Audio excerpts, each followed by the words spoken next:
Hello everyone, this is a quick tutorial on hooking up the Dakota digital gauge. I had this gauge purchased through the dealer, which is probably a mistake all around, but this particular one, and this is not it, this is my old one, but this is the model, and it fits with, the 4.5 inch tank mount. It's earlier, it's 2003 and earlier. Mine happens to be a 98 custom Softail. Anyway, I mean this thing does quite a bit. It has obviously the speedometer, odometer. It also gives volts. It also gives if you buy the sensor, the extra sensors, you can get temperature and pressure, oil pressure. It's a pretty cool little gauge. Now what I did is I had the dealer put it in. The problem is that they charged me 2 hours to hook it all up, minus these two sensors, but when I picked it up, they never even hooked up the tachometer. So I'm going to show you real quick how I did it. Now I already have the seat off. I think if you all know how to work, if you're going to do this at all, you should know how to be able to take the seat off. Took the leather flap off here, pulled the gauge out,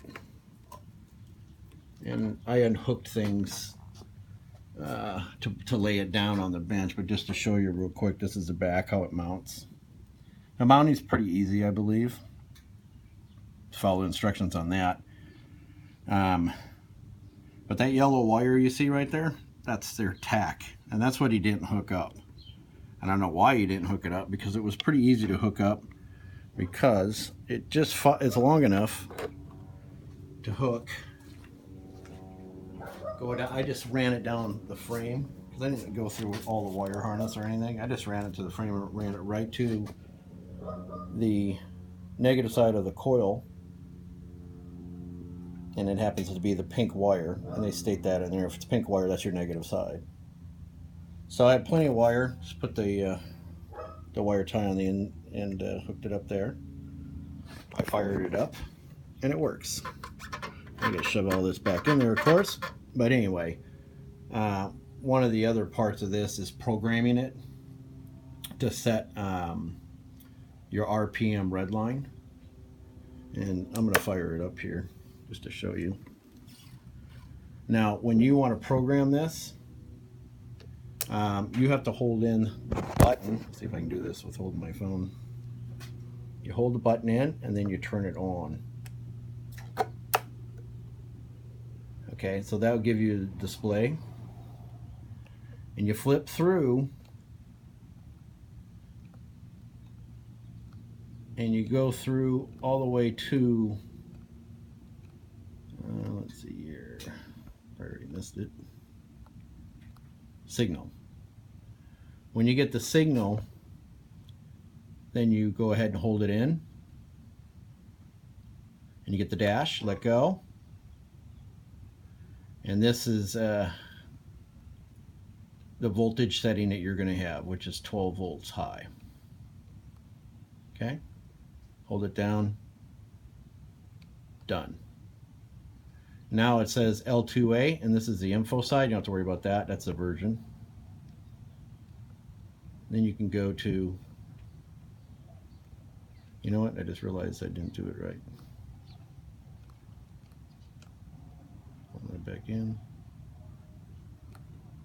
Say I want 12 volt high. Now the other one's 5 volts. Hold it again, it'll save it. You see the dash. Boom.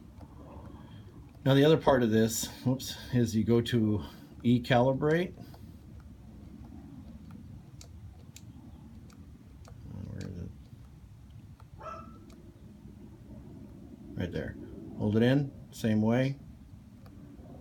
You want to make sure that's on 2-cylinder, and obviously you can page through, it goes from 1 to 15. Once you have 2-cylinder, because mine's a V-twin obviously, save it. Okay, now I believe you can adjust, or excuse me, warn. I think it's warn. Again, your manual will say it, but if you go to the warn, hold it down. See the tachometers.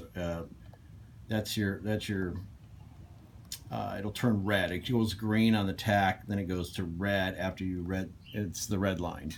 Now I have mine set for 4,000 because it revs up pretty good at 4. You might want to set it at 45, you know, depending on your bike. But you can set this whatever you want. Once you get it where you want it, just hold it in again. You get the dash and you're done. You can also set the color that way. It's actually pretty easy to set. Now they calibrated the speedometer because you have to calibrate the speedometer also. But other than that, you shut it off, turn it back on, and that's how it lights up. Fire it up.